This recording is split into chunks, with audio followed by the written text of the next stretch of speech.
Je t'encourage à accepter Jésus-Christ comme ton Seigneur et Sauveur personnel pour la vie éternelle dans le royaume des cieux. Demande-moi la prière du salut.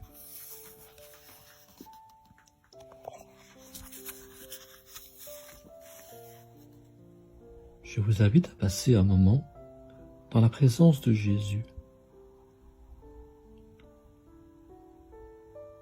L'attente, la confiance et l'espérance sont trois états intimement liés, à l'image de trois filaments d'or enroulés l'un autour de l'autre pour former une chaîne solide.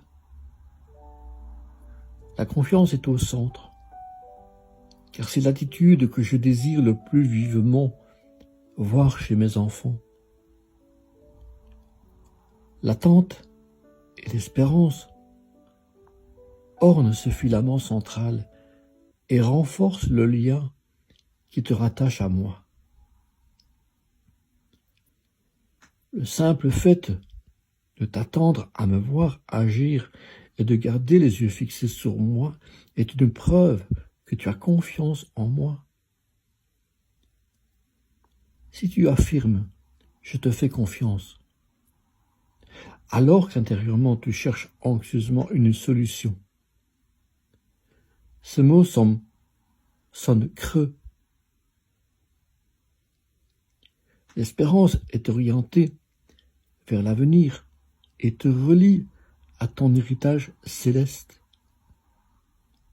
Cependant, ces bienfaits sont déjà pleinement effectifs dans le temps présent. Puisque tu m'appartiens, tu ne te contentes pas de faire passer le temps dans ma présence. Tu attends quelque chose, dans une espérance confiante. Garde tes capteurs en alerte, afin de saisir même la plus faible lueur de ma présence.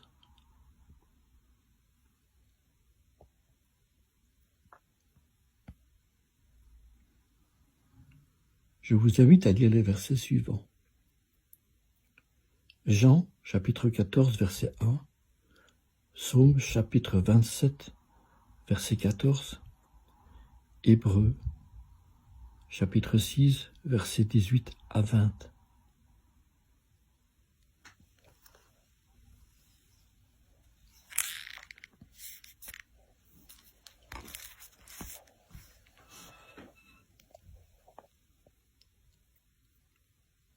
Que votre cœur ne se trouble point. Croyez en Dieu et croyez en moi.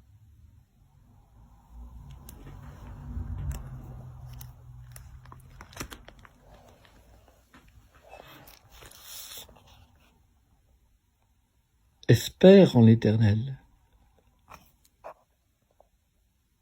Espère en l'Éternel. Fortifie-toi et que ton cœur s'affermisse.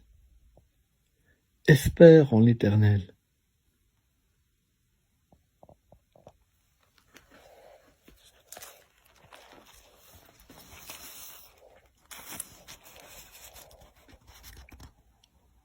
Afin que, par deux choses immuables, dans lesquelles il est impossible que Dieu mente, nous trouvions un puissant encouragement, nous dont le seul refuge a été de saisir l'espérance qui nous était proposée. Cette espérance, nous la possédons comme une ancre de l'âme, sûre et solide. Elle pénètre au-delà du voile, là où Jésus est entré pour nous, comme précurseur, ayant été fait souverain, sacrificateur pour toujours selon l'ordre de Melchisédek.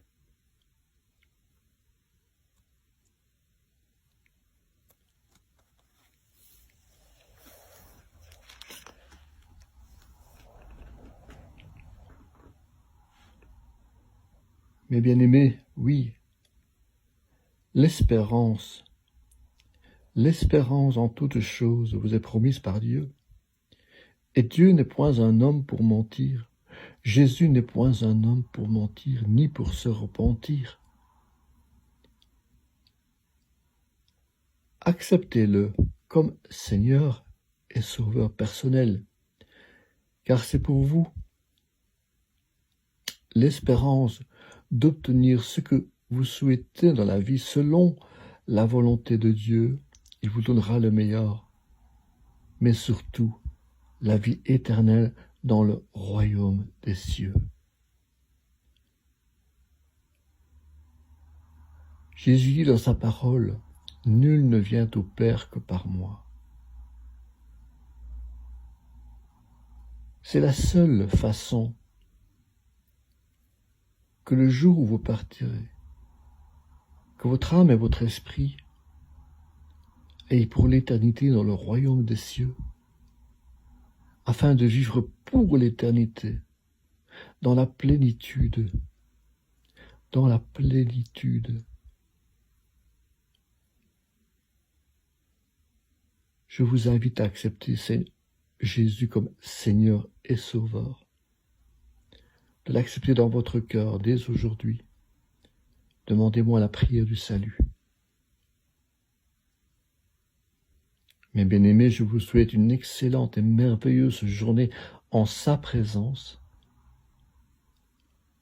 Que Dieu vous bénisse